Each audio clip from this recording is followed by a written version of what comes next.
to go.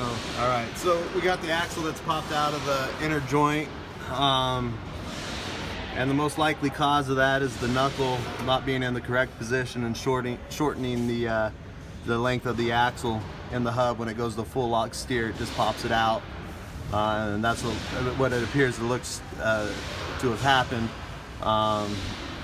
So they need to put a bigger axle in it, or a longer axle, to accommodate for the lift, the knuckle, and the full lock steering.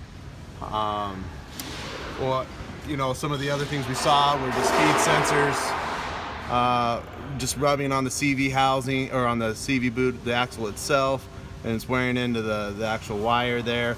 Both sides are that way, just sitting there hitting on parts. That one's not as bad. It just seems to be hitting on that knuckle, or the tie on the oh yeah, and then on the inner boots they have nylon ties here instead of the actual CV boot clamps on both inside and outside.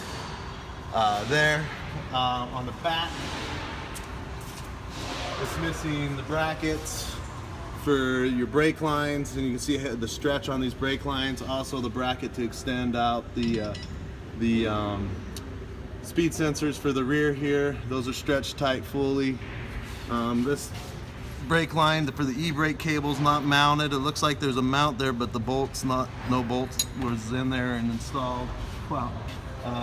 So yeah, those are just some of the things we saw, just kind of right off the bat. We didn't really go any further into it. So it's good. that's what needs to be taken care of.